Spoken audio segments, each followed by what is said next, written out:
Hello, and welcome to this conversation with Brian Piper about his book, Epic Content Marketing for Higher Education: How to Connect with Students, Alumni, Faculty, Staff, and Others to Build Trust and Reach Your Institutional Goals. My name is Douglas Burdett, and I am the recently retired host of the Marketing Book Podcast. For 502 weeks, which is almost 10 years, I published a weekly interview with the author of a new marketing or sales book that I would read before each interview. But I wanted to come out of retirement to interview Brian Piper about this great book that he has written, and it is such a great book, and everyone in higher education should read. And I've read hundreds of marketing books, and I've read every book Brian Piper has written or contributed to. So I guess you could say I'm sort of a Brian Piper fanboy. Okay, there, I said it. All right. Now, enough about me. Let me tell you about Brian W. Piper. He's the Director of Content Strategy and Assessment at the University of Rochester, home of the Fighting Yellow Jackets, an author, obviously, an international keynote speaker, a husband and father of 6 children, and in his copious free time, a consultant. Brian has been optimizing digital content since 1996. He's created online training programs for dozens of companies, including Xerox, IBM, and Volvo, and has spoken at hundreds of conferences and events. He spent the last 8 years focusing on data analytics, digital marketing, and content strategy. And since 2021, he's been diving into AI, Web3, community building, and the metaverse. He's always on the cutting edge of what all the cool kids are talking about. Brian wrote Epic Content Marketing for Higher Education, and he co-authored the second edition of Epic Content Marketing with Joe Pulizzi.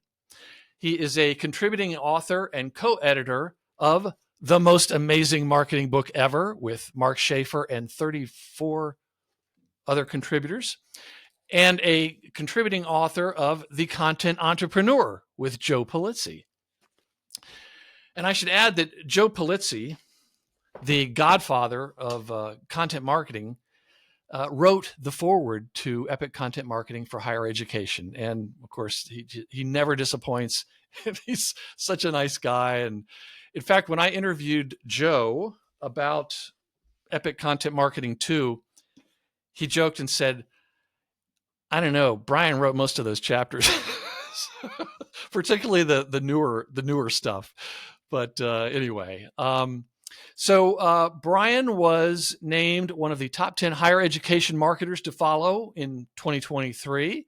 And Brian is the host of the AI for You podcast, which focuses on practical AI implementation in higher education institutions. And interesting fact, in his youth, he was a U.S. Army infantryman who served in the 3rd Infantry Division, Rock of the Marne.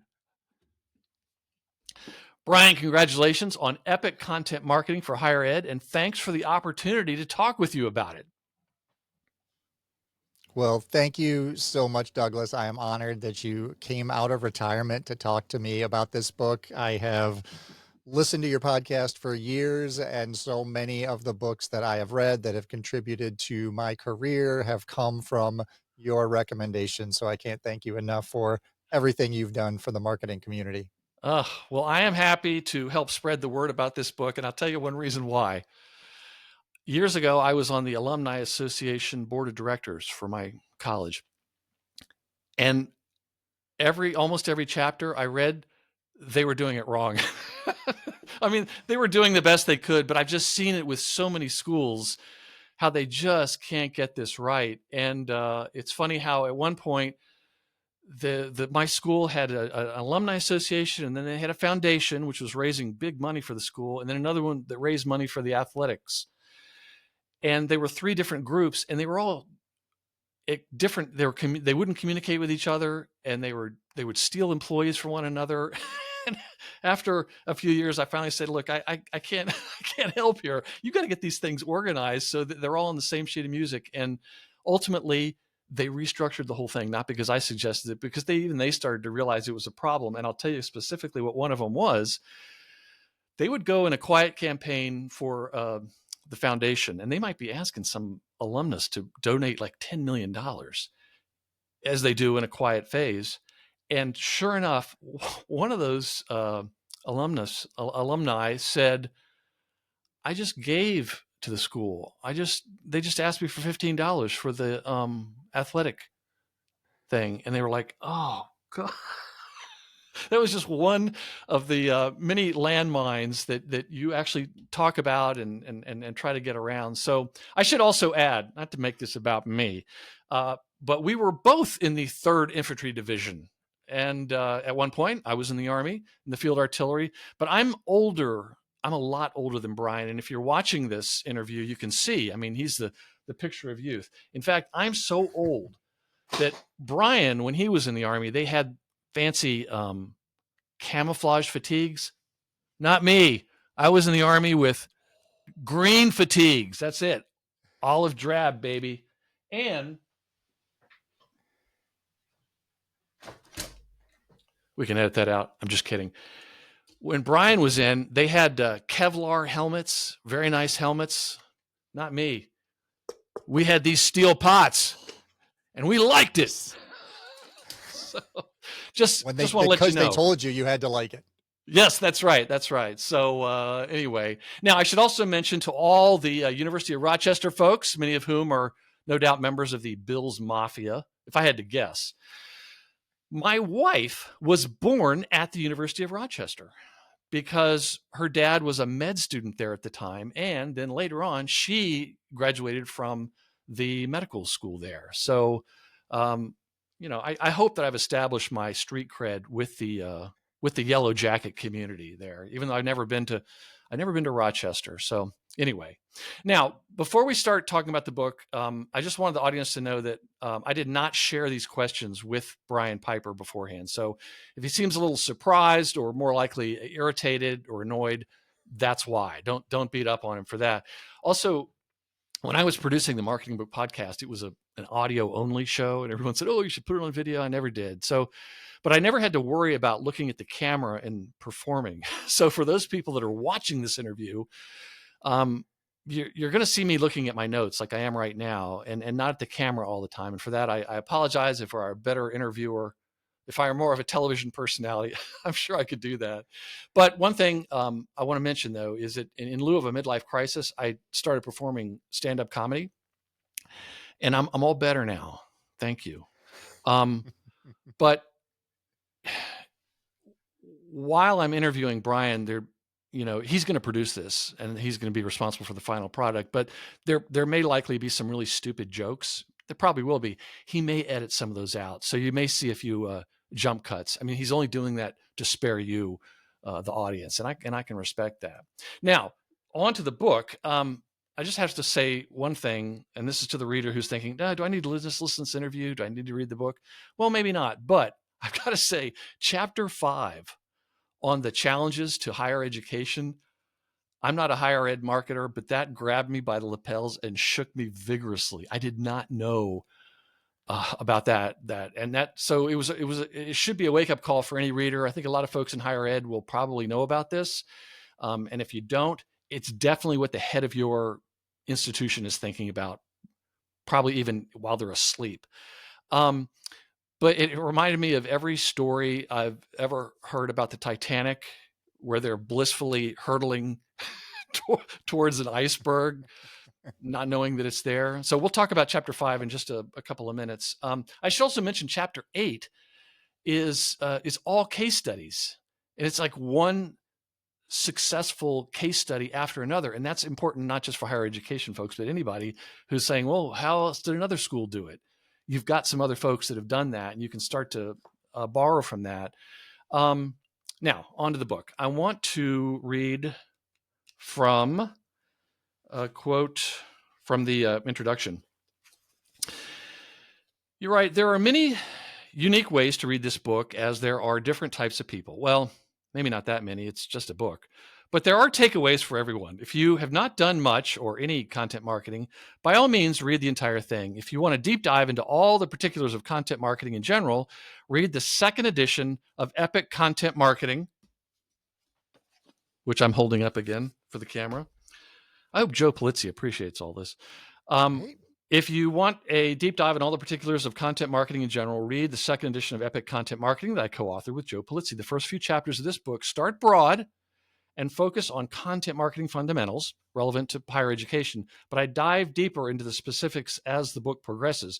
You can also pick and choose the sections that are most applicable to you. I would recommend that everyone who picks up this book read the case studies, the chapters on content optimization and discovery, and the chapter on the future of content marketing in higher education. So, in the acknowledgement section of your book, Brian, you mentioned 6 authors who have written multiple content marketing books and whom I've had the honor of interviewing every one of them. There are a lot of great content marketing books out there. Not all of them are great. All the ones that were on my show were. Of That's course. because I got to pick the guests. So you begin the introduction with the following. Why do we need another book on content marketing? Aren't there already 2 editions of Epic Content Marketing and scores of other books focused on it? Do we really need a book specifically for higher education content marketing? What does Brian W. Piper say? I say we absolutely do. And especially as I was working with Joe on the second edition of Epic, as we were going through the book, I kept thinking, oh, why aren't more schools doing this? We have all these stories. We're trying to share information and knowledge with our users, and we're just putting out the same old, 3 students in a tree, touting all of our programs and um, not really talking about how we can help our students, help our population and add value, answer their questions, solve their problems. So yes, I decided that we definitely need a higher ed specific book. And then when I started doing the interviews with people and I was asking them for examples of good content marketing in higher ed, that was one of the most difficult questions for anyone to answer. So it kind of proved its own case there. You seem to have interviewed a lot of people for the book. I Any did. idea Yeah, I how got many, what about the number? it was over 50. I think it was 53 people, Wow. including higher ed, marketers, leaders, and also content marketing experts. Yeah, yeah. And it was interesting to see several of the authors that I, weren't necessarily an acknowledgement, but who were mentioned in the book, like Jenny Lee Fowler, who wrote Organic Social Media. She's head of all the social at MIT. Just amazing.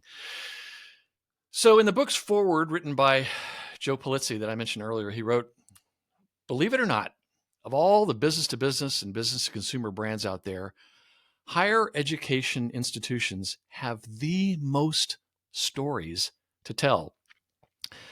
So, explain what Joe means and why stories are so important yet overlooked.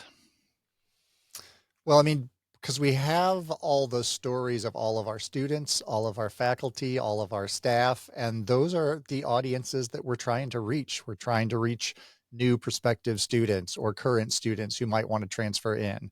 We have a employee retention problem, so we're always looking for new staff.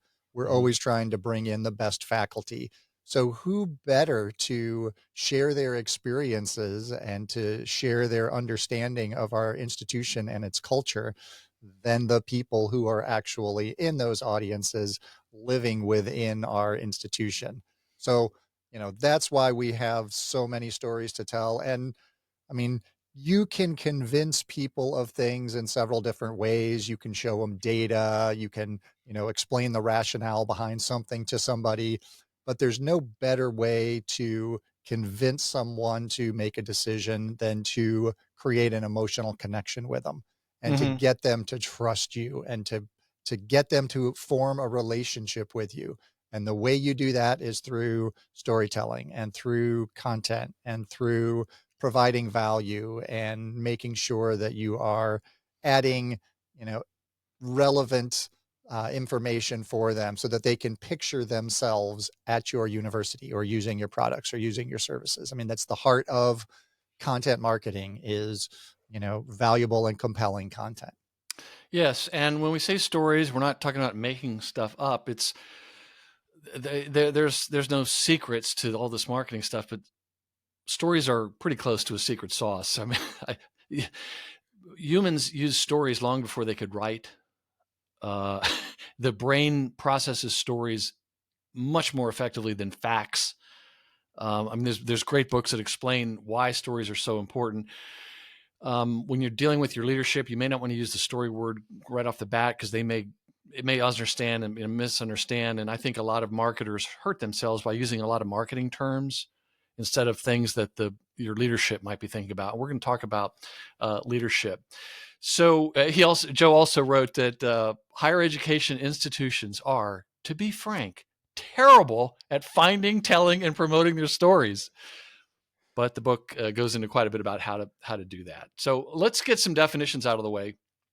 Content marketing is a term that a lot of people have heard, probably everyone who's listening to or watching this. And the problem with that is that everyone probably has a slightly different definition or understanding or misunderstanding of what it is. So explain what content marketing is. Yeah. So, I mean, basically at its core, content marketing, what takes content that you put out in the world, right? And we're all content creators. We're all posting and creating, writing emails and we're creating content. But what takes your content and turns it into content marketing is it has to be valuable and compelling, right? It has to have value for whoever you're trying to target with it. Something they would It say has thank you to, for. right. Yeah, absolutely. Something Mm-hmm. that they would miss if it went away. You know, they want more of it. Mm-hmm. It has to be targeted at a specific audience. When I first started at the university, the content creators would come into the editors and say, "We've got this great story about this fantastic research that's going on." We'd look at it and be like, "Yes, this is absolutely a story. Who's the audience?" And they would say, "Everybody. Everybody needs to read this." Yes. Like everybody is not an audience.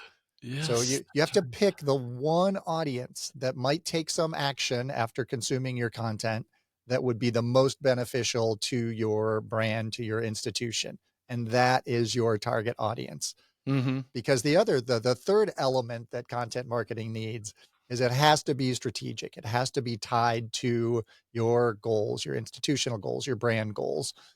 Because if you're just throwing content out there, right, and doing random acts of content, you're not reaching your goals and you're just wasting your time.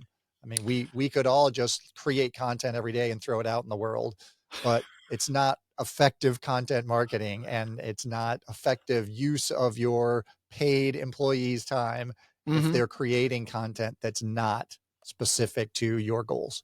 Right. Now, another definition, and every book I've read by you or Joe Pulizzi or Robert Rose or Mark Schaefer, any number of these just fantastic books on content marketing, they all argue that the number one reason why content marketing fails is because of a lack of a content strategy. A lack of a so what is meant by that? And there's a difference between content marketing and a content marketing strategy. Explain this content marketing strategy, because if let's say there's a president of a university or somebody who's maybe interviewing for that job, I think this is one of the most important things for them to understand. If they only had to ask one question, like if somebody comes to and says, "We want to start doing this," one of the best things they could say was, "Okay, well, what's the content marketing strategy?" So explain what that means. Yeah, and Robert Rose wrote an entire book about content marketing strategies, which is fantastic, and happened to Mhm. come out right as I was in the midst of writing this book. So it was incredibly helpful as I was going through this. I mean, there are marketing strategies, right, that you need to have in place so you know what you're trying to accomplish with your marketing. And then there are content strategies so that as you're creating content for your website or your social or your newsletter, that everything is, you know, consistent and that it has the same voice and tone across it and then is being put in the right place for the right purpose. But then when you talk about content marketing strategy, you're really looking for, you know, a way to kind of codify. Andy Crestodina calls it the XYZ principle, where you're looking for what are you trying to accomplish, right? What are your goals? Who are you trying to communicate to? And how are you adding value for them? So it goes back to those three principles of content marketing. And by putting those into a strategy, that you can very simply and easily share with your marketing team, with your writers, with your social teams, that will get them all on board so that they all understand what are we trying to accomplish every time we're sitting down to create a new piece of content. Hmm. So then, why do most higher education institutions not have content marketing strategies? Why does content typically become an order, as you say, an order taking soup of mixed messages, canned stories, and packaged media? Well, and so much of that is because marketing in general has not been, up until about 10 years ago, most higher ed institutions didn't do much marketing. They either, had a big enough brand name or there was just enough demand. There were enough students, there were enough people applying. We're just opening new institutions for each different niche, for each different target audience. Or, and a lot of times, just because there's a location, there was an area that didn't have a college nearby. Let's open a new college here, and people would come.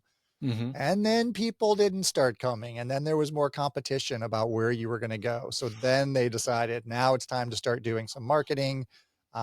It was almost, Teresa Flannery in her book, How to Market a University, talks about the fact that marketing, really wasn't a thing in higher ed.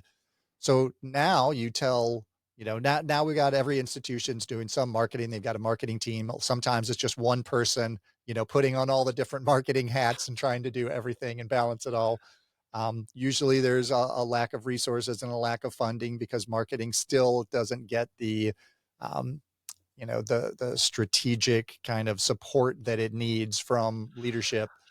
But more and more of the schools are starting to do like really good marketing and really think about it. But content marketing is still a fairly new idea to a lot of institutions.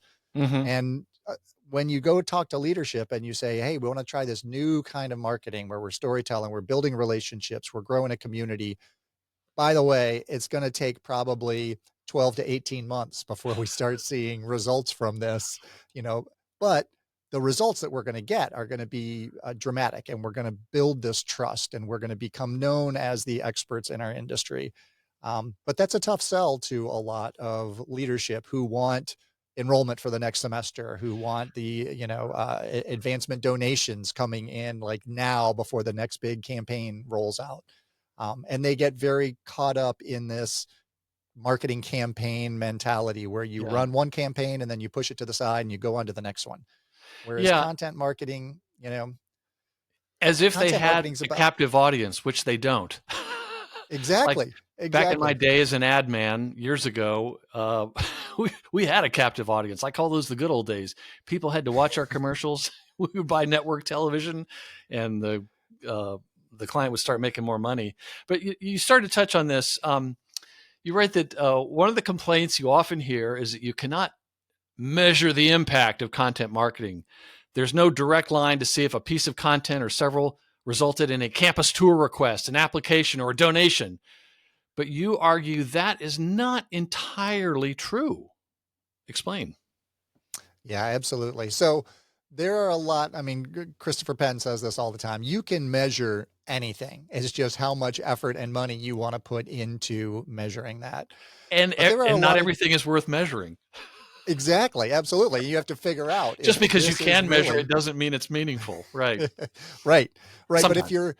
if you're collecting data and you're not connecting that data to a strategy, it's just numbers, right? So you need to know strategically what you're trying to accomplish and what goals you're setting. And even in content marketing, you need to have that. You need to know what your goals are. You need to look at a variety of factors besides just like page views. I mean, there are a lot of ways that you can track performance of your content, and you can look at specific areas where you're getting traction around, you know, growing your audiences, creating engaging opportunities, and a lot of this is qualitative data and less quantitative. So the feedback that you're getting about the content that you're putting out there, the support from your audiences, and that will all eventually turn into, you know, more traffic, more engagement, more admissions, more donations. But without being able to connect all the parts and pieces to see how many people came in from social, who came in from your newsletters, what pieces of content were working or what weren't. Um, it's a very fragmented kind of landscape to be able to create this big picture, but there are ways to do it. Arizona State University has an incredible system set up where they're dumping all of their content data into one big, data lake that then they can go and they can track down. Once you fill in a form, they can look back at your complete user journey to see what content you consumed, what resonated with you, what caused you to make a decision. But we know that user journeys, especially on websites, are not a straight line. They come in, they poke around, they come back, they look at different pieces of content, they see something out on social, they consume it, maybe they don't come to your website. So there are a lot of difficult things to track, um, but by tracking and measuring, it gives you the opportunity to optimize, to identify the gaps in your funnel and to figure out where you need more content. What are you missing in your content? AI is helping us a lot with Mhm. that also by helping us analyze our data, and helping simulate users so that it can figure out where we're missing content or what areas are not complete for that user story. Mhm. Mhm. Um, and any leadership, again, not to keep repeating this, but leadership, just read chapter 5 as a reminder so that you'll have, a restless night of sleep. And then read chapter 8 about some of the really great things that some organizations are doing. So, jumping ahead to one other thing from that chapter, in my experience in the agency world, whenever we would get a new client, at the marketing agency, you always hear somebody say, "Well, how we got to create a bunch of content. We don't have any content." I think approximately 100% of the time, they had a lot of content. They just didn't realize it. So I had to laugh when you wrote what applies. So you had it on page 35. You're right. There's not a piece of content that we create as higher education institutions that could not be leveraged for marketing. Every piece of content you create can include an opportunity to better connect with one of your audiences. It's like years ago, I was on the vestry of my church. And um, after being on the vestry, I learned how to say no finally, but I am going to heaven for that. But it was kind of frustrating. And years later, they'd say they were looking for guidance on social media, and I said, okay, I'll come in and do a presentation, but I'm not going to do it. You know how those volunteer organizations, they say, Douglas, that's a great idea. Can you do that? Well, now I know. Right. So, but I was showing them an outline of some things that they could be doing, which basically came down to these days, people don't have to go to the church to kind of learn more about you. First, they can kind of check you out online. And I showed them examples of other churches that were doing this. I talked about some of the examples from David Merriman Scott's book, The New Rules of Marketing and PR. And they said, well, but who's going to create all this content? And I said, look, you're a church. You're a content machine. you, you've got a lectionary all year. You've got sermons each. You got beautiful music, beautiful pictures. You've got the Right. content. You're same thing with higher education. Although I would argue there's probably even more content there. So um, maybe you could say a little bit more about that. I mean, do you run into different organizations within your organization who think they've got to create everything from whole cloth?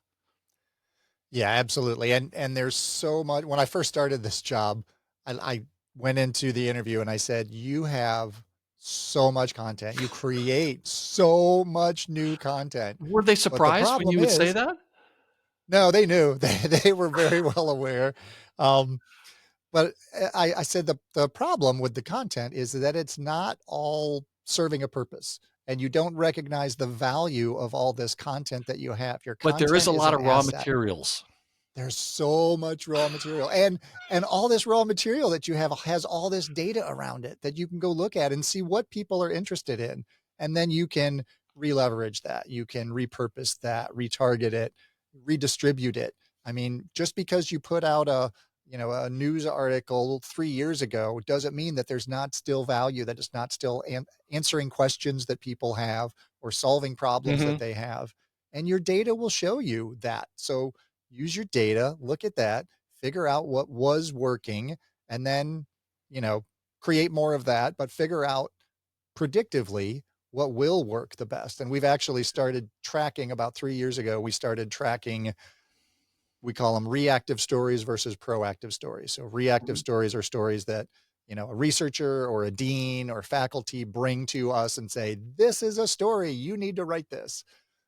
Sometimes those are actually really good stories. And a lot of times those are just like, we need to get this grant publicized that we got or something. Mhm. And then the proactive stories are the ones that our editors and our content creators think about what's going on in the world and what's trending and what do we have expertise around. Those perform 5 times better in organic Right. than That's very the important. And you make that reactive. point in the book about how some of these things that are tied more into current events are much more effective. For sure. Yeah, Yeah. absolutely. And once you have that data, then it's much easier to tell somebody, you're right. This is a great story, but not for our news site. This is going into our newsletter or into social, but we're not going to spend 3 or 4 hours crafting this into a story and then putting it up there for 10 people to see. Yeah. And as I joked earlier about saying no at the church, they're being able to say no as a content marketing is very important. And we're going to talk about a couple ways that you can do that. You talked about audiences earlier. I want to ask you. You write on page 42. It's tempting to want to cast the widest net possible with your message, like you said earlier. But everybody needs to know about this. To reach everyone, answer all the questions, and solve all the problems.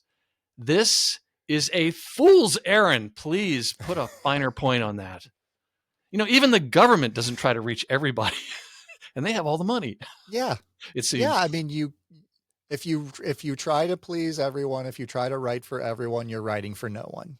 Yeah. Your message is going to become so muddied and gray that it's not going to have value for anyone. So you have to think about who's the most important audience for this? Who are we really trying to get to take some action that will have the biggest impact on our institution?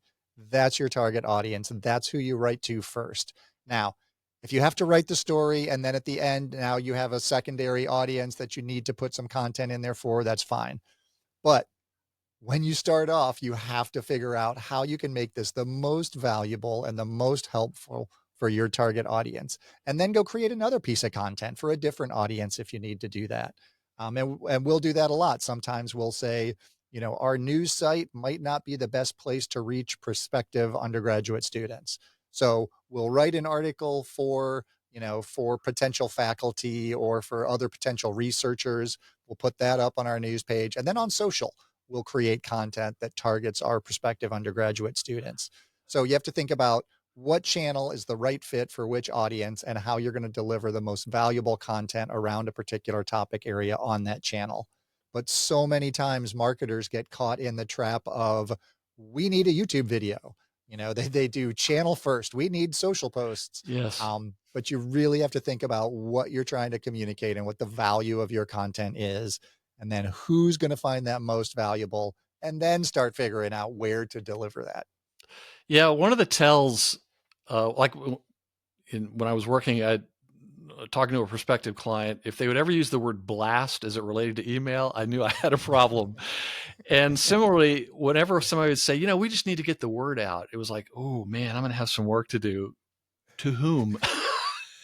Right. I got a Right. few more levels, Why?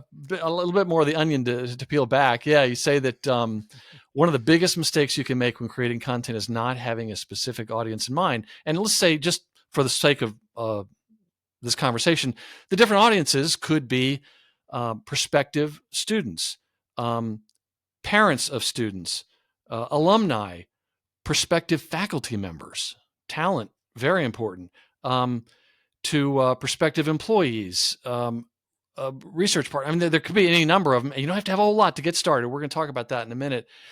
But you also talk about, and this is just true of any in the business world, just this is always going to be a problem. The most difficult thing to do with content marketing is to maintain focus on your audience. It is so easy to start slipping back into the trap of talking about ourselves to ourselves. And it's For difficult sure. for organizations to stay focused on their customers or their specific audiences, but if you just do it a little bit better than the others, you don't have to be perfect at this. But if you can speak, let's say, to prospective students a little bit better, and we're going to talk about one of the ways you can do that, you'll really stand out. You'll get a second consideration. You won't get turned off right away. Now, the other thing that, and we touched on it before, but I mean, these are really simple things to say, but really difficult for organizations to do and very important. The key to epic content marketing is to stay focused on adding value for the audience, not for your institution. Focusing on your audience first will benefit your institution long term. Adding value, sort of along the lines of producing something that the audience would say, wow, that's really helpful. Yeah, absolutely. And so much of the content that you see out there from higher ed, and with 6 kids and 3 in college and 2 having finished college, we have gone through the college tour, college research, brochures, all the content that comes from institutions. And Excuse so me, let me much of it. interject. Was all of that what prompted you to become a skydiver as well? No, that was actually long before I even Oh. had kids or thought of kids. So, but it certainly did encourage me to keep skydiving and try the crazier things. I was like, oh well, I can do this, and maybe this will be the end of it for me. So, Right, right. Well, um, there's always motorcycles. oh yeah, there you go. If you want to get really dangerous, for sure. No, but it's just that so much of the content you see is the university talking about how great they are. Hmm. And the students don't care. They just want to know how it's going to help them, how it's going to make their lives easier, how it's going to, the decisions that they have to make. They're leaving home. They're making the probably the biggest decision they've ever made in their life. And, you know, the research has shown that most of those decisions are based on how they feel about an institution. So it Vibes. doesn't matter. Yeah, it's and all of my kids have said that, once they choose a school, and of course they're like my focus group. I'm always asking them questions about stuff. They're like, "Stop with the questions already." Yeah, But I but asked a them, lot of "What people was in it?" your position probably don't talk to these people in their True, target audience. true. So, Oh, yeah. and most of them say it just feels like the right fit. It seems like where I wanna be. They're my people there, and they Yeah. get that from the stories they hear, and Yep. I was at a conference earlier this year, and they had a panel of 7 high school students who had selected their college, and when they were asked what kinda content they wanted more of, they all said, "I want more day in the life content from current students." Mhm. Because that's what it's gonna be like when I go there. That's gonna be my day in, day out experience.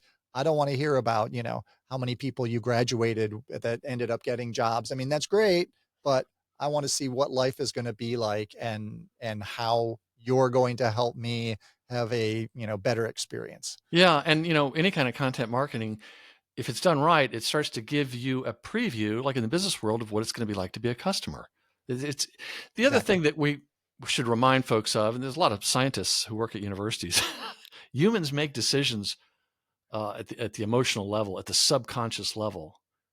And then For they sure. use the conscious part of their brain, which may be 1 to 5%, to rationalize what they've already decided. Basically, your conscious mind is your PR department, which justifies what you want to do, and that's what you've described. It's the vibe, the gut, which is often a very good thing. Just one other thing I want to ask you about. You said, we need to go from transactional content, to valuable content. What do you mean by transactional content? Just so people can maybe hear this and think, "Ooh, we've got a lot of that." Yeah, so when all of your content is all about the call to action, everything that you read, every email you get, every website page you go to is like, apply now, apply now, apply now. Yeah. Like that's not what we want these users to do. We want them to get value. We don't necessarily need them to apply right now. We don't necessarily need them to be students at our institution if we're not the right fit for them. But we can help them along the way. We can help educate them about the process. We can help inspire them about, the value of higher ed, which is another, thing that's been brought into question a lot in the last Yes, few I want to talk years. about that next. Yeah. Well, actually, the other thing that if you wanted to be snarky or maybe you've had a few drinks, which I don't recommend when you're talking to the people who are decision makers, but it's like, so when you got married, tell me about your first date. And then you say, is that when you asked her to marry you on the first date? It's like, Right. yeah, okay, Yeah. right, right. Yeah, okay. Build that relationship, establish that trust before you try to sell them something. Right, right, right. Um, so, before we jump to chapter 5, which is my favorite chapter, don't tell the other chapters I said that because they're all very good. I love them all, each in their own special way. But Of explain, course. it's just one question from that next chapter was explain why authenticity trumps perfection. And this almost gives you permission not to be perfect, which actually is a good thing. Yeah, absolutely. Well, even when you look at, like you were mentioning earlier about looking down at your script, right? There is AI now that will force your eye contact with the camera, so it looks like you are always looking at the camera. And there's AI that will remove all the filler words from your speak while you're talking from your And we won't have any presentation. of that on this conversation. Of course, absolutely not. But now what they've started doing is reintroducing. Now there's a feature where you can add filler words because it makes the people more Oh, that's great. authentic. I did not know We that. Yes. So we are human because we make mistakes, and that's how we learn. That's how we grow is Uh-huh. by, I mean, most of my growth, I mean, I've got some great stories of winning and success, but most of my good stories are about where I failed and how I grew from that. And that's the value of authenticity, is showing your full self and showing that I'm just like you. I make mistakes. I screw things up all the time, you know, and Yeah. that's how you learn from that, and that's how you pick yourself up and move on. Oh, slick is not helpful. There was one of the many authors I interviewed was Philip Kotler, the father of modern marketing, and he wrote in a book, and later Mark Schaefer in Marketing Rebellion talked about this, is how in this modern age where so much of it is digital, um, you actually have to start showing maybe a little more vulnerability than you used to, because otherwise people are so suspicious, and it's so hard to fool the human mind. People can just tell. So now let's get on to chapter 5, which really got my attention. I want to start with the following quote from page 68. I seriously could not believe this. You write, in a Chronicle of Higher Education report from 2012, 60% of Americans believed that a college education was worth the cost. Only 12% disagreed with that statement. In 2023, the same study was done, and 56% of those surveyed believed that higher education was not worth the cost. The change in mindset was most evident among millennials and Gen Z, with more than 60% of those populations expressing skepticism about higher education. And then also in here, I believe a couple pages later, you mentioned that IBM reported that 50% of its US job openings do not require a 4-year degree. So, just talk about some of the challenges, the threats, the obstacles there are to higher education right now and in the future. I realize some people may have heard of this, but even if they have, it might be helpful to repeat this. Yeah, and there's an excellent book called The Abundant University, which really dives into this. But I mean, it's the fact that historically, higher ed has been like the next step. It's like the progression that you go through. This is the standard. You go to high school, you go to college, you get a good job, and then you're a success. Mm-hmm. It just doesn't work that way anymore. There are too many other options. There are too many certificate programs out there you can get. And a lot of companies just want experience more than they want a degree. I mean, Mm-hmm. knowledge transfer is not enough anymore. At higher ed institutions, we have to look at ways to get our students real world experience, to really provide them an opportunity for personal growth, and to figure out, especially at the prices that we're seeing in a lot of higher ed institutions, um, it just makes you really question whether or not this is a good investment. I know a lot of people who have gotten out of college who are still working minimum wage jobs, and they can't find jobs in their career fields. And, with the changing world of AI and the ability to have knowledge at our fingertips, at the drop of a hat, we have to start changing the way that we think about what higher ed is here for, what we're trying to accomplish, and what we really offer as value besides just growing your knowledge base. Yeah, and we may talk about this later, but it's the idea of competition. You're not necessarily competing with other schools. You're competing with other options. Like, where I live in Virginia, there's a For sure. shipbuilding company. There's these fantastic apprenticeship programs, and, uh, they're running TV commercials Yeah. on NFL games to get people to wanna come here to help build submarines. So Yeah, it's because they know that work is out there. I mean, institutions Mhm. need to start working more with businesses to say, what need are you going to have in 4 years that we can provide you, the resources for, that we can give our students jobs, we can connect, we can have you sponsor their education. There's so many different ways that we can change the way that we run higher ed, the way that we run the system in our country, so that we can really figure out the best way to add value and to create these wins for our students. Yeah. Well, let's talk about just one other thing. And when I was reading about this, I was reminded of something David Ogilvy had in his book, Ogilvy on Advertising, where I can't remember exactly what it was, but he said there was somebody who was so tired, another executive who was so tired of the politics in an ad agency, he went to work uh, at a college as a professor.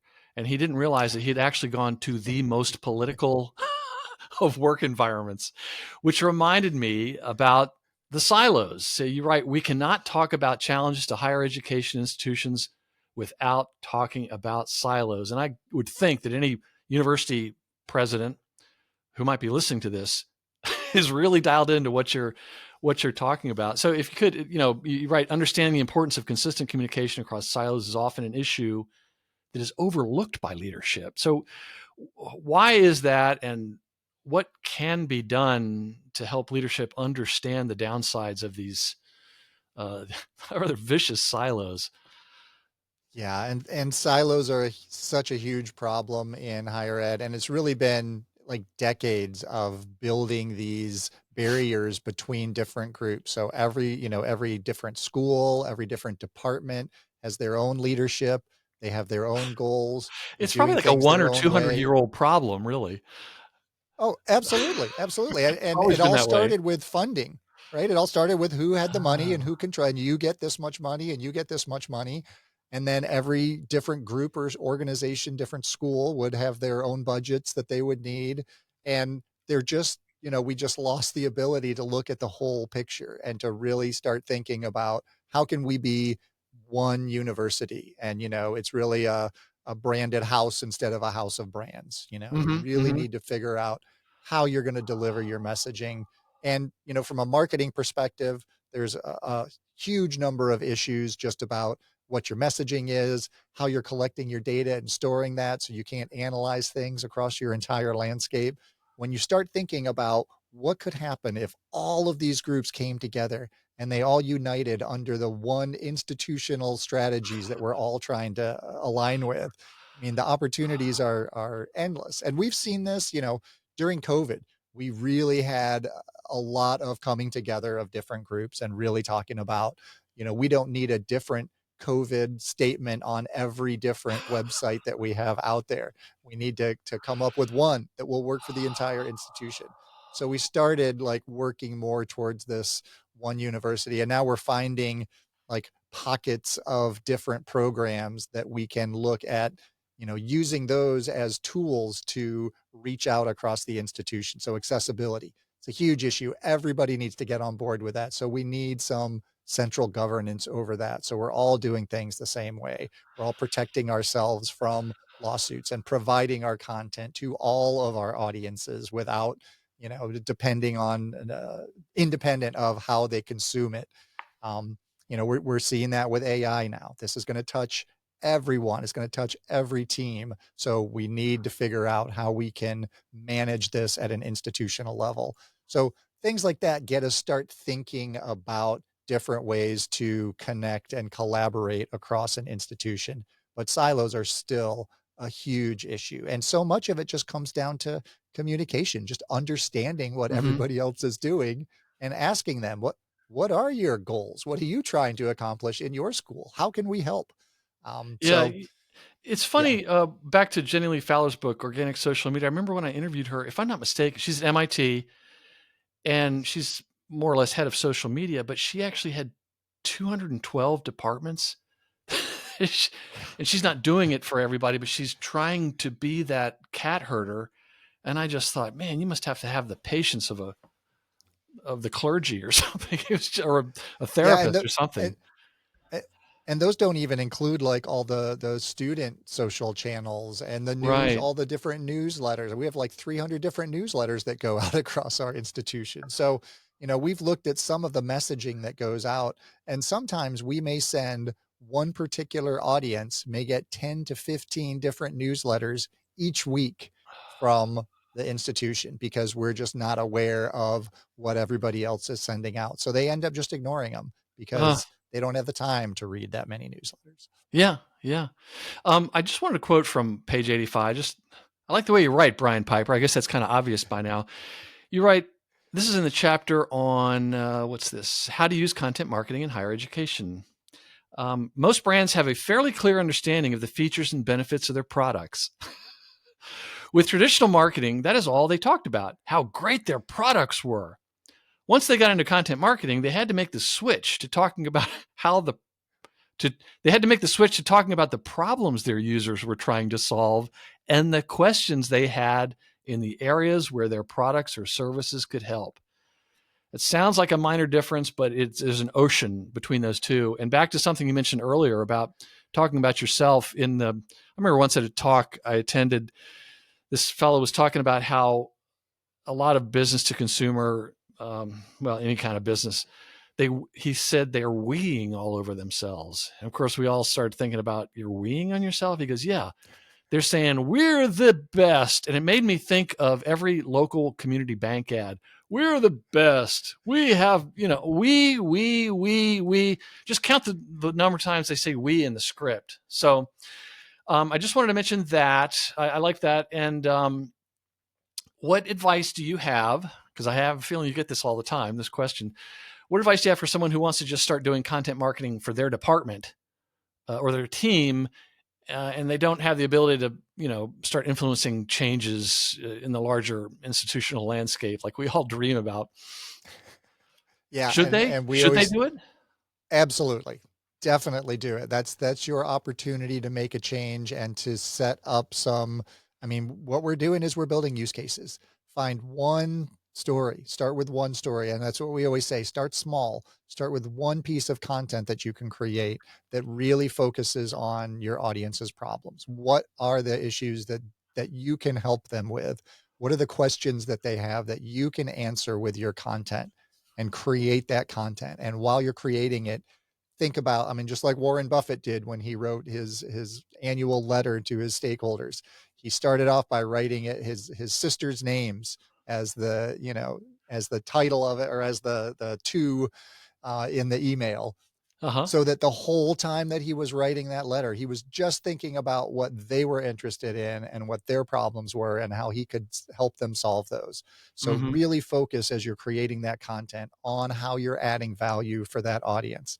And then put that content out there and watch how it performs and promote that content and go back and look at it and see how you can tweak it and how you can adjust it to make it perform better. And do that with a few pieces of content. Maybe you do one article a month like that, and then after a year or so, you're going to have a whole bunch of different data, a bunch of different stories that are out there performing well, adding value. And then you can take that to leadership and say, look at these stories. They're performing way better than all So these stuff other about stories we us. have. Right. Yeah. And actually, Alison Tercio from Siena College has a quote in there that they actually were able to show with data that content marketing had as much impact on enrollment as visits to campus. So, I Oh, mean, if you have data like that, that you can show leadership, eventually they have to look at that and say, well, maybe we should be doing more of yeah. that. You're not saying this So, is my opinion, boss. It's let's start with the Yeah, numbers, it's as a fact. good meeting kickoff always says. Let me ask you a question. It's around about page 106 for those playing the home game. And this looks like one of the thorniest issues. It's about differentiation.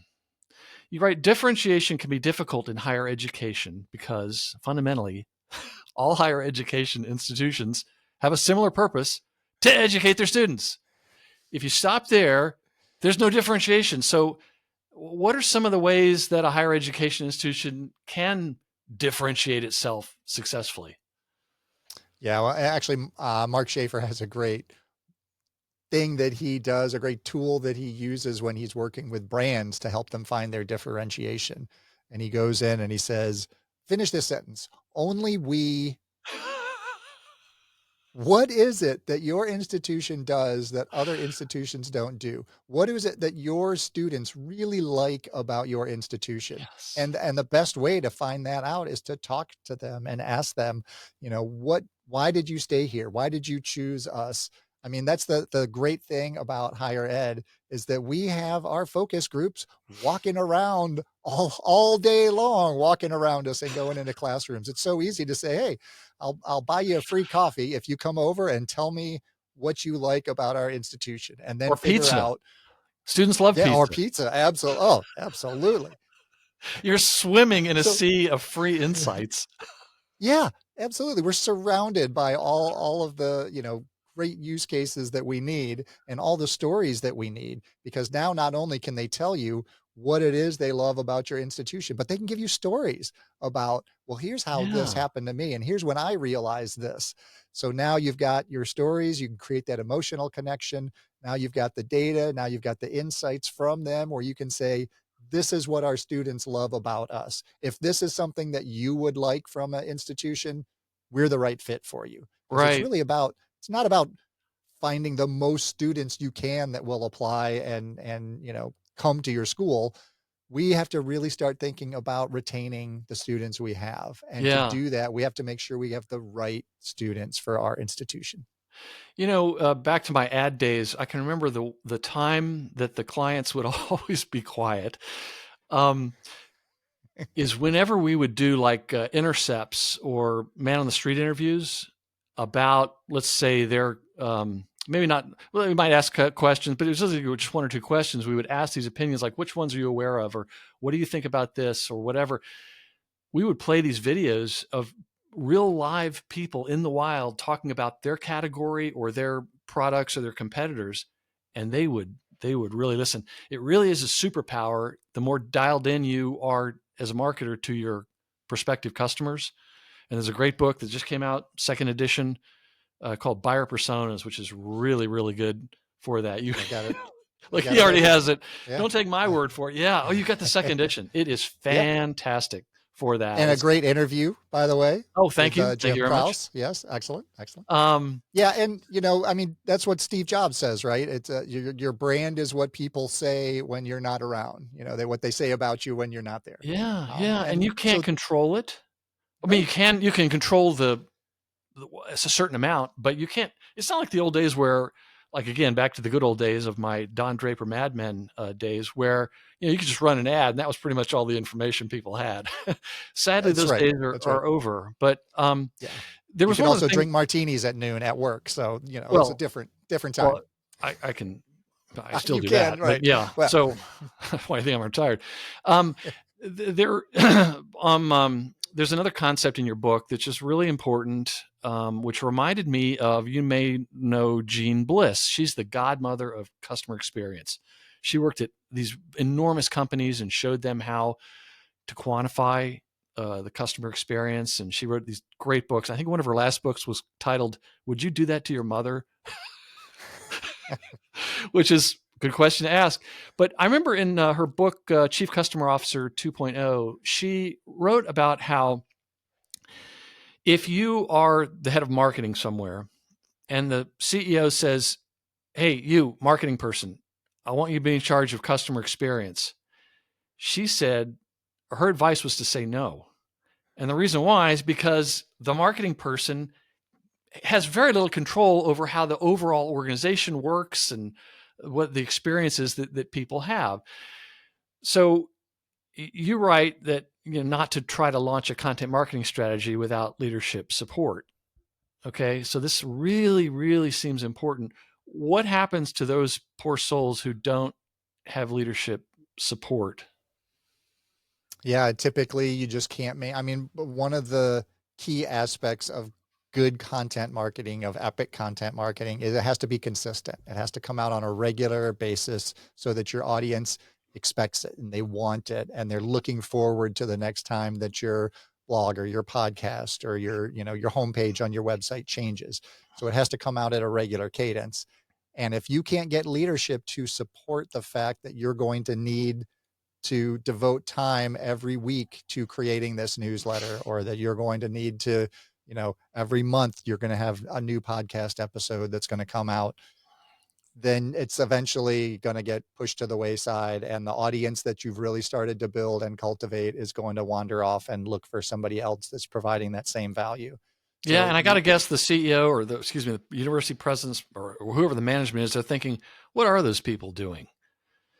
I see this in yeah, companies all the time, but what, in your experience, talk about where the leadership of the university or the educational institution, because we're talking about, this could be prep schools or, not just universities. What is it? Are there any commonalities you've seen where the leadership starts to buy in to this idea? Because without buy-in, it really seems like you might want to update your resume. yeah, absolutely. Well, I mean, if you look at the examples that we had in the second edition of Epic, Cleveland Clinic was one of those, and just Mm-hmm. an incredible case study of how content marketing and leadership support of content marketing changes the entire face of marketing within an organization. And they started off with 3 people on their content marketing team. They started off with one person who was passionate about the idea of content marketing, pulled 2 other people together and said, "We're going to try this. We're going to pilot this program for a year. We're going to see what we can do. All the content that we're going to create is just going to be focused on our audience." 10 years later, they had over 100 full-time employees on their content marketing team, and they hit 1 billion visitors on their site. And So I can't remember, but was the management indifferent? Or in other words, what I just heard you say was pilot something. And that's one of the most important things a marketer can say, particularly a content marketer, is to say, we want to test this. It's just a lot yes, less absolutely. threatening. Management doesn't feel like it's a failure. Instead of saying, did it fail? Well, here, what did you learn? But what was Right. the situation? Was management just ready to try anything, or No, I think management was open to new ideas. They uh-huh. wanted some change in their marketing, but I don't think that they understood what content marketing is. And Amanda Todorovich, who led the initiative, said that most of her time, even now, most of her time is still spent doing little in-tour road shows, or in internal road shows, where she goes around to the different teams and says, "This is why we're doing this. This is the impact that it's having. This is why it's important. And this is what content marketing is, and why you shouldn't just be doing random acts of content and just throwing things out there. You need to really be intentional and focused about why you're spending your time creating this." Yeah. And you're right that having leadership support, we touched on this earlier, helps you to say no to other types of content that you've been traditionally creating or that people have been asking you for. Hey, do me a PowerPoint template. And it reminded me of years ago, had a health system, whole health system, a couple of them. And when you had a plan, they would understand, okay, there's actually just 4 things we really want to market. Like, for instance, maternity for a health system. If you the statistics showed that a woman would be more likely to have a second child if the first experience was a good one at that hospital. Well, then that also led to her being the decision maker for the family, and that includes like her parents and her in-laws. And so that was like everyone seemed to understand that was one of them. That was one of the focus areas. You don't want to advertise your ER services. So, but people could understand how that was a beachhead to getting them into the system. So the pathologists and the radiologists weren't upset that they weren't getting well, in that case, television advertising, but they all started to understand, okay, that's how it all fits together. Um, Let me kind of related to that. The temptation is probably to want to boil the ocean, to do everything all at once, and it can be really overwhelming. And that's when I could hear a CEO saying, "Well, who's going to do all this?" And that's where on page 136 you write, "Whenever someone asks me how do I start doing content marketing," um, and that's a desperate cry for help, Brian W. Piper. Is that you always tell them to start small, pick one audience, one goal, and one channel. Yeah, Explain absolutely. why you recommend that. Could Well, especially when you're doing one of these pilot projects, you Hmm. want to pick a place where you know you can win. You want to find the low-hanging fruit. Where's the biggest gap? What's the biggest goal you're trying to accomplish? Hmm. What's the main audience that you're trying to I mean, once you nail down those very specific things, it makes it much easier to figure out what content you need to create. You can look back at your data and see what content was successful for those audiences. You can Hmm. do focus groups and figure out what do you need to hear more of? What are your main pain points? You're creating your personas for that audience. You figure out specifically what their decision criteria are, what it is that's going to make them choose you over someone else. So now, once you have this very focused, very intentional uh, idea of what you need to create and what you need to do and what channel they're consuming your content on, then you can start creating that content. But if you try to think of, we need to grow our enrollment for every different group for non-traditional At students every and grad prospective school, right? students and every school, right? We Yeah, need to pull in for every program, yet you just can't do it. So yeah. start And small, start with one place where you can make a difference. what's interesting is that that also gives you an opportunity to say no, um, because you're doing a test, you're doing a pilot. I think a lot of people don't understand that. You will learn a lot, and you can focus on what really does work well. And you want points on the board, which you touch on a few pages later, where you write the key to selecting an audience to target with your first content marketing strategy is to think about where you are most likely to succeed. That's If right. this is your proof of concept, you want as big a win as possible. Yeah. So, And that works with any new initiative that you're trying to prove out. We did that with SEO. We're doing that with AI. Look for those places where it's going to have the biggest impact first, because then once you sell it in, now you can start figuring out, all right, now what are all the different places that we can reach out and have an effect. It might not be as big an effect, but over time, those are all going to add up to this huge, to a billion page views to your site. So it reminded me of some of the books that were on the Marketing Root podcast about account based marketing. And one of the authors wrote about how they would do just what you described. No, that let's say these were usually larger organizations doing account based marketing. You didn't want to do it for everybody. You want to do like a pilot or a test with one group. And he said one of the biggest problems they ran into is that everybody wanted it right away. of and course. and and usually it was actually after they would do it like with one division, and they would see the growth from taking that Yeah. new approach. So you got to pump the brakes actually. So I want to jump down to page 142 with a quote that just made this guy laugh. You wrote, "A high school junior or senior does not want to hear from some 50-year-old marketer about why they should come to our school. They want to hear from someone their own age, someone who was recently in the same situation they are in, someone who gets them and knows the issues and decision factors going through their head." I thought that was great, and my feelings weren't hurt at all because I'm no longer in my 50s. But See, there you go. yeah, but even you started talking about this earlier, but you write then that several marketing leaders that you spoke with, as we discussed for your book, have had student run social media teams and even marketing agencies on their campuses. Talk about that, and I gather also later that a lot of universities balk at wanting to do that.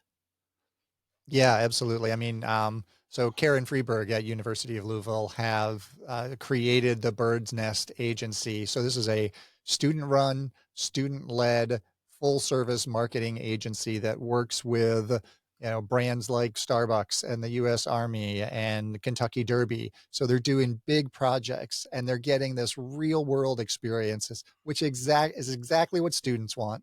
It's Hmm. exactly what employers want, and Yes. it's what higher ed should be giving them, right? Yes. Uh, we can't just teach them the fundamentals. We need to give them the experience of really interacting what it's like to work with a client, because we all know that that can be challenging. And what it's like to run a campaign and to come up with these ideas. And then, all of that can be led and monitored by, faculty or by the marketing team. Hmm. And there are a bunch of schools out there that are creating, student intern programs, student creator programs where they're teaching their students, who all want to be YouTubers and social influencers and content creators. They're teaching them how to stick to brand strategies, how to, have a unified voice, how to follow different guidelines for posting. So now they're not only getting to create content and do what they enjoy doing, but now they're getting to figure out how to do that within certain constraints that you have to follow. And sometimes, yes, they will probably veer outside of those constraints, Yeah. but Back to your that's when you authenticity, just though. that's right. That's right. And that's what the other students who are watching the content want to see. They want to see the bounds being pushed a little bit. But, Yeah. And it pull them also back it in. tackles the issue of, well, who's going to do all this? Well, I'm glad you asked, boss. Yeah, absolutely. It And I works on mean, who so many. It else? works on so many Yeah. levels. Yeah, and we have all these students just sitting around looking for opportunities Yeah. to, make a few dollars. And, Carroll Community College actually took it a step further, and they're teaching personal branding classes to their students, their faculty, and their Yeah. staff for free. So come learn how to build your brand, while at the same time, we'll help you promote your content if you include content about us.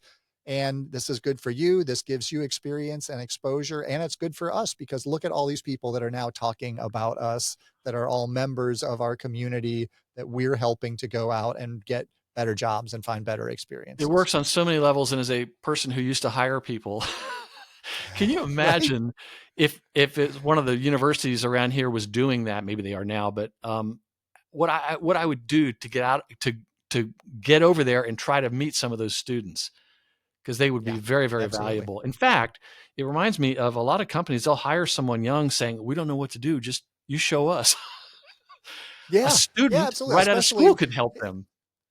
yeah, especially in this age of AI and social media, they know these technologies way better than we do. So Yeah. they can actually, as we're teaching our student creators about how to integrate AI into their processes, they're like, "Oh, but you can also do this." We're like, "Oh, yes, you can. That's great." So Yes, yes. Well, I yeah. want to jump to another thing that was just very interesting, and I didn't see a lot. And I think even somebody who's maybe read a whole bunch of content marketing books like me, this is really it was a very important thing to remind me of, and that's where you quoted Jay Baer, the author, who said, now this is, and a lot of people listening to this conversation are going to be thinking content marketing, that's what we're making. Okay, yeah, sure, that there's a lot of content that we're responsible for, but he said make sure that whenever possible, your content marketing strategy is not entirely reliant upon the content that you own and create. Yeah, Explain. absolutely. Yeah. Yeah, I mean, people don't trust messaging that comes from you, because they know you're trying to get them to do something. You're trying to sell them something. But if you can get someone else to talk about you, if you can get a third party to talk about what a great experience they had or what kind of impact they got from you, that is so much more valuable than Yes. anything that you can create. So going back to student influencers, you know, they're going to be posting on their own channels and talking about you and the opportunities that you gave them. And it's the same with your staff and your faculty. I go to a lot of higher ed conferences where all these staff members are getting up there and sharing their knowledge with other staff, and then everybody else is going out and talking about them, about all the great insights they got from them, representing their institutions. And Hmm. enough institutions aren't figuring out how to take that content and use that themselves and promote that content on their own channels so that they can see, look at all these people we have out there representing us or that we have educated who are now succeeding in life or getting all these opportunities or finding this exposure. Hmm. We often talk about finding those good alumni stories, and we're always looking for the big, the big like the alumni that won the Nobel Prize or but look at all these small stories. Look at all these people who are getting these good jobs or are, starting families or creating lives and doing that because of, what they learned at our institution or the experiences they had here. There are ways we can promote that and work with our, different alumni, staff, students, faculty to share those messages out. And then we don't even have to create the content. We don't even have to spend our time making it because they're making it for us. Yeah, that reminds me of yet another book by Mark Schaefer. I can't remember which one. I interviewed him about 10 different books. He is the He's the king of the king. He's the marketing king. book podcast. Yes. Um, but I can't remember which think tank it was. But a big one where they showed that in a study that came out like 15 years ago. Okay, first of all, let me back up. In the old days, years ago, most of what was said about a brand was said by the company. Like let's say 75%. Okay, back the good old days, right? It's what the company would say. That's where you got most of your information. 15 years ago, at least, it was determined that 75% of what is said about your brand is not said by the brand anymore. Everyone else is talking about it. And that's why a guy like Jay Baer wrote a fantastic book called Talk Triggers. Word of mouth marketing really is very, very some of the best marketing along with referrals. Um, but this is such an important part. It's, again, you don't have a captive audience. And just to quote Jay Baer one more time, he wrote, the reality, or either he or you did. I mean, he was a good writer. The reality is that content about your institution that does not exist on your own social channels or your own .edu is going to be far more trusted, rightly or wrongly, than the content that you own. Okay, I'm sorry, sorry to break it to everybody, but I wanted to include that. And one other idea from Jay is you're right that it's important to remember when distributing content the difference between owned land and rented land. So just as a follow up to that, explain the difference between owned land and rented land. They're both good for certain things, but you need to understand, I guess, some of the perils of using rented land. Yeah, and so when we talk about rented land in content marketing, we're talking about your social channels. We're talking about places where, like YouTube, where you can put the content out, but you don't control the distribution. You don't have access to all the data. And most importantly, you don't have control over your followers, or in a lot of times, even awareness of who all your followers are on those Mm-hmm. channels. So you also don't control whether or not your account stays active. They can shut your account down at any point, and we've seen that happen even in some higher ed institutions have had their accounts just shut down on different channels. Or So, the platform may go away. I mean, I put all my money uh, into Google Plus years ago, and I got wiped out. oh, I'm well, kidding. yeah. I mean, No, but I that mean, was the the whole thing biggest.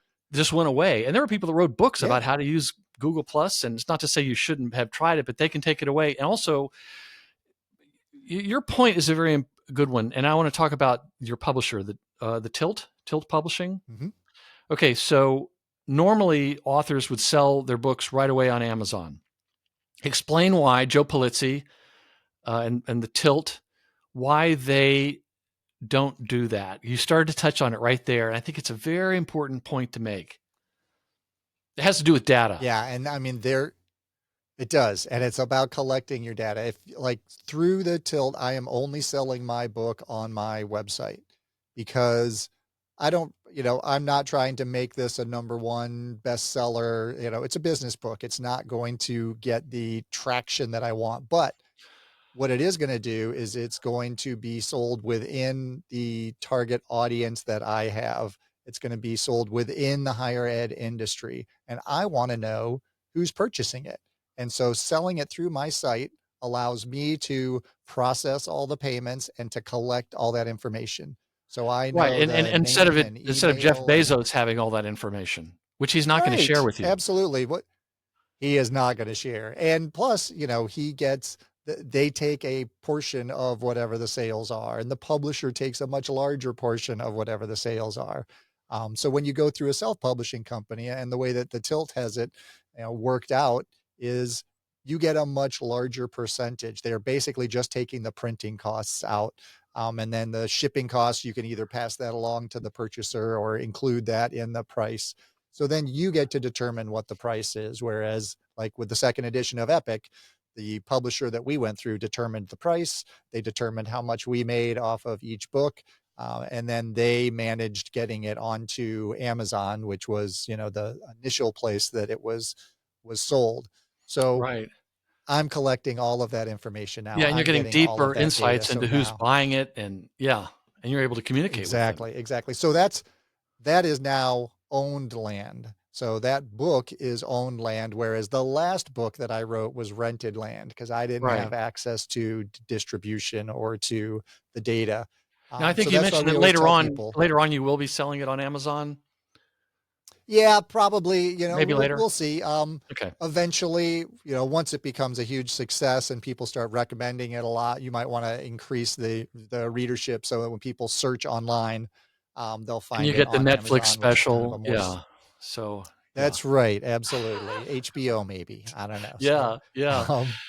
um, but So you wanna be careful. that's the I was owned versus rented. You just gotta think about that because I think that there's a lot of people thinking, well, that let's say, Facebook, when they first came out, you had let's say you built a Facebook page for University of Rochester.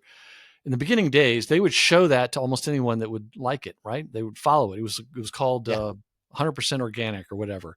Well, then about the time that they went public, they ratcheted that way down, and of now I course. think the organic is I maybe less than 1%. In other words, Yeah, if you have a TV commercial and you take it down to channel 3, they're going to say, "Okay, thanks, but you're going to need to pay us to run it."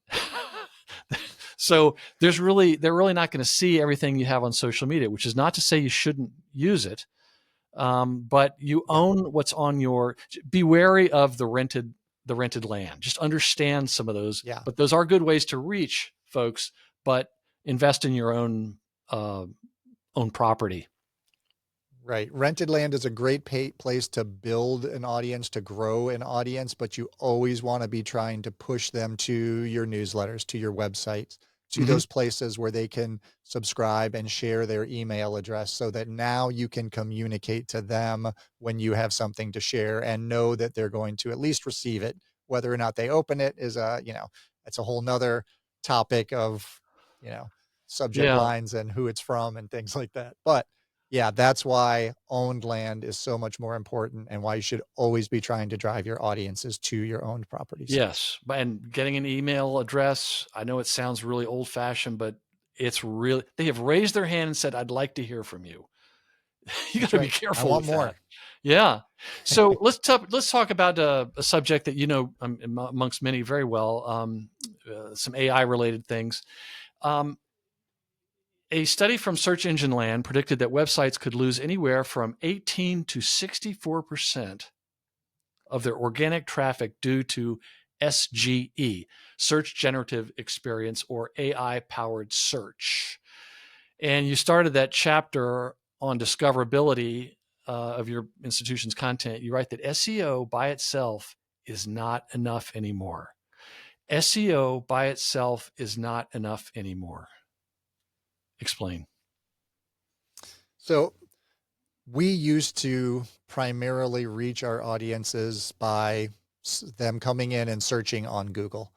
But the search landscape has changed dramatically, especially in the last few years, and especially for Gen Z and Gen Alpha, who are the audiences that we're trying to connect with. Mm-hmm. So they're searching through voice. They're just asking their phone questions. They're searching through social, right? They are looking for content about institutions on social channels. They're searching, in YouTube, they're searching in communities like Reddit, and they're searching using AI tools like ChatGPT. So we have to now figure out how to get our content into all of those different spaces, onto all of those different channels that they're going to go and search, and make sure that we're not just optimizing for our website anymore. We have to optimize for all of these channels and get our content into all of these places, and not just like normal content, because AI is creating a ton of normal content that's flooding the internet. We have to create the best We have to content. insert We have to us into our podcast now. That's right. That's right. Absolutely. We have to show our authenticity with the content that we put out on those channels. So Yeah. sharing stories of failures in Reddit can actually help your brand. So yeah, it's changing dramatically, and we're watching our organic traffic decline because people aren't searching the way that they used to. But we're also seeing our traffic increase from social and from AI websites. Mm-hmm. And that's why marketers who know what they're doing are starting to command higher and higher salaries. That's right. That's In other right. words, those marketers that are teaching themselves and sort of the autodidacts. Let me jump to another somewhat related thing from chapter 12 on repurposing and redistributing. I want to read a short paragraph. The additional capabilities created by AI tools will provide efficiencies that will change our workflows. Tasks will take longer initially as we figure out how to use the tools most effectively, but later the time savings will enable us to focus our efforts on other areas like creativity and strategy. And I want you to elaborate on this final sentence. We must be careful, however, to monitor the output from AI to ensure that we are not improving productivity at the cost of connection. Yeah, I mean, there are a lot of things that these AI tools can do, but it's up to us to decide what they should do, because So well said. Yes. we don't want to replace our humanity and our authenticity just because we're saving some time at creating some content. So I love the way the Marketing AI Institute does this. They do a weekly artificial intelligence podcast that is their one piece of original, unscripted, un-AI aided content that they create. And that's the the foundation for all the rest of the kind of content that they're going to create. So then they use AI tools to help repurpose and cut that up and create social posts and newsletters. And then they put that out on all those channels. But it's all based on quality, authentic, human opinion and thought that feeds all of that. So we have to be careful when we're creating these experiences for our consumers, for our audiences, that we're keeping the humanity central part of the work that we do. So, I mean, there's a ton of time that we spend doing repetitive work or doing like data research work. We can automate all of that and spend more time looking for those stories and telling the stories and Yes. connecting with our audiences. There are certain things that humans will always do better than some of these tools. And they're tools. They can help you dramatically. And I would just say, maybe because I'm an older guy, calm the hell down, people. it's not going to kill you. But the thing that I keep hearing about, this expression, is AI won't replace your job. Someone else using AI tools will replace your job. That's the right way to think about it. So Yeah, everybody calm down. absolutely. So there's just a couple of the quick things. I mean, I can't believe how much you packed into this. This is like a super concentrate. You could add water and turn it into a 500-page book, but it's only like one set. It's a quick read. In fact, it reminds me of a book that was on the Marketing Book podcast years ago about sales and marketing alignment by Jeff Davis, called Creating Togetherness. It was 100 pages long, which is harder to write than a long book. And I said, what was behind that? And he said, I wanted a CEO to be able to read it on one flight. And the same thing applies to your book. The college president or the head of marketing or any of those people could read this just on the weekend pretty fast. I know I did. But this is, again, another very important part of your book. And every single chapter, in fact, every parts of every chapter, entire books have been written about with this, which is why I keep mentioning, oh, that reminds me of this book or that book. But you're right that one of the biggest opportunities you see for connecting with audiences in higher education is the use of community. And of course, that warmed the cockles of my heart as a guy that used to be on the Alumni Association, trying to explain to the organization that we were trying to rekindle relationships with folks that spent 4 years here. Explain what this use of community is. Well, I mean, it Yeah, seems like it takes a long time. You have to work hard, but I think it's one of the most powerful things for the marketing of a institution of higher learning. yeah, absolutely. I mean, we're asking people to come spend 4 years of their life with us in our culture, steeped in our institution, and then when they graduate and leave, off they go. And like, then we'll reach out to them every year with an email that says, please donate to our alumni foundation. You know, talk about missed opportunities. I mean, in Mark Schaefer's book, Belonging to the Brand, it's all about how important it is to maintain those connections. And we have so many opportunities to, not only while they're on campus to start growing the idea of lifelong learning, of these incredible opportunities that we can offer after you graduate, and all the different ways we can have you come back and connect with our students, with our alumni, with our faculty. There's missed opportunities going on from institutions. Now, some institutions are doing a great job with this.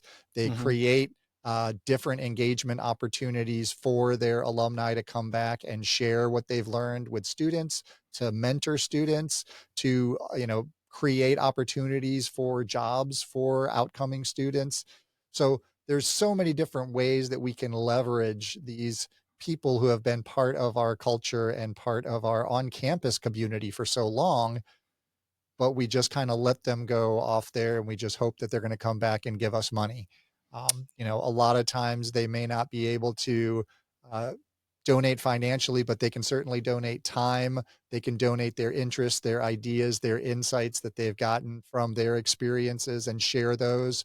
And, that's another great opportunity to reach out to potential undergraduate students is, here's what my experience at the university helped me do in my life and helped me attain in my life. So many Yeah. connections, so many opportunities that just kind of float away from so many institutions. Let me just read this one quote from Mark Schaefer, because his book, Belonging to the Brand, which was on the Marketing Book Podcast, not to brag, but I think the subtitle of that book was something like "It's the Only Marketing Left." But he wrote, "This is so important. This is so important.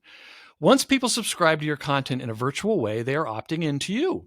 They are saying, I believe in you. I love what you are doing. I want to learn more. It's okay for you to market to me."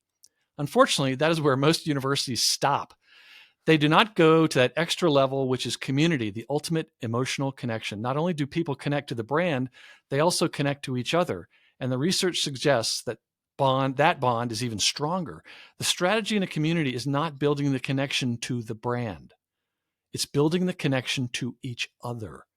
Because if you get people to become friends, collaborate, co-create, and work together on things in a community, they are never going to leave you. They are never going to leave that community. They literally belong to the brand. That is just such an overlooked strategy. It could be the biggest idea for universities because there is so much emotion and passion inherently built into the brand. So the last chapter was about predictions. Really interesting. And not one bit of that final chapter had anything that Austin Powers predicted for the future, which is that we'll all have flying True. cars, entire meals will come in pill form, and the world would be ruled by damn dirty apes. But one thing that you quoted, again, some of the authors that I've mentioned and a number of these higher ed folks, you wrote, "We are at the beginning of a new era in higher education where the power of content marketing, storytelling, and technology will drive the survival and success of institutions, especially smaller ones." And then you go on much further, but there's some the chapter is that final chapter might help people finally wake up if chapter 5 didn't do that for them, but I think it'll also inspire folks about the possibilities. So Brian, if readers took only one thing away from the book, what would you hope it would be? That your content has value, that your content is a product. You never see a manufacturing company come out with a product and release it in the market and just leave and go on and do something else. They're always looking for ways to improve it. They're always looking for customer feedback. They're looking at their data. They're analyzing the performance. They're seeing what worked and what didn't work, and they're tweaking and adjusting and massaging it. And then figuring out what the next version of that is going to be like. So we need to start thinking of our content as a product, as having value, and realizing that all that content that we have and that we've created can be reused and repurposed, and it can inform our decisions about what new content we should be creating. Yes, easy to say, so difficult for organizations to do. But So again, difficult. like we talked about earlier, is it something that people would say thank you for? Is it a value? And Right. if it went away, would they notice? That's right. That's how That's right. you're in the sweet spot. Well, let's give the listener or the viewer something to do. Let's give them some homework, as they say in higher ed. What is one thing a listener can do today to put in action? Just one idea from your book to kind of get them thinking in the right direction. The next time you're creating content, whatever kind of content you're creating, ask, so what? So what? Does this help my audience? Does this add value? Is this solving a problem or answering a question? Why am I spending my time writing this? What's it going to accomplish? And that's what I did as I was going through this book. I was writing each part of it and looking back at it and going, so what? Who cares? Who's this going to help? And Yeah. then sometimes just deleting it and writing it again. Kill your But darlings, as Anne that's Handley right. would say. Yes. Absolutely. Yes. Yes. Yes. Well, that also brings to mind the so what test. That's gold, folks. The so what test also helps when I'm just envisioning a poor marketing person. We're doing everything they can, probably doing as good a job as they can at a university, and they're getting endless requests for for something. Maybe you don't want to say so what, but if you could just sort of embed that into your head so that you can ask a few follow-up questions, that's so valuable. Like they say, well, we want to get the word out. Really? Who do we want to reach? Yeah. And that actually did come from one of Anne Handley's newsletters, was the so what question, Oh, So that's what you need to think about when you're writing yeah, yeah. Oh, or creating and video she wrote or she wrote doing a a book that podcast. she wrote a book called Everybody Writes, which he probably has on his desk. Two copies of it, or both Yeah, editions. and the second edition came out rather recently, and that book was so. I've recommended it so many times. I've given it to folks, Yeah, and so good. she I read the first edition years ago, like in 2014, I think, but ever since then, whenever I was writing something, I felt like she was sitting there with me going, "You're doing a great job. Don't believe what that asshole 7th grade English teacher told you. You can write." So anyway. I have a quote right here on my taped to my monitor. Be an amateur. Not everything you do has to be good, especially at first. Anne Handley. Oh, So yeah, one it's of my favorites that I had by my desk was of hers, which was barf up a first draft. yeah, Or what was it? The Hemingway, I think, said write drunk, edit sober, but just that's get it right. out there. Throw that clay on the potter's wheel and get Amen. started. So That's yeah. right. Well, for the audience, if you'd like to ask Brian a question about any challenges you're currently facing, get in touch. Just remember Brian W. Piper. So his website is Brian W. Piper. Brian Piper is a musician who has that site. But at Brian W. Piper, you can sign up for his weekly newsletter about content marketing. You can connect with him on LinkedIn, Brian W. Piper, after all the LinkedIn stuff. And on X, he's at Brian W. Piper. The book is Epic Content Marketing for Higher Education, How to Connect with Students, Alumni, Faculty, Staff, and Others to Build Trust and Reach Your Institutional Goals. The author is Brian W. Piper. Brian, thank you for the opportunity to come out of retirement and interview you about your excellent book. Doug, I cannot tell you how much I appreciate this and how funny it is that we were both stationed at the same small little army base in Kitzingen, Germany, so many years Yes, ago at that's different right. times. That is Rock of the amazing. Marne. Rock of the Marne. Thanks so much, Douglas. So you're gonna turn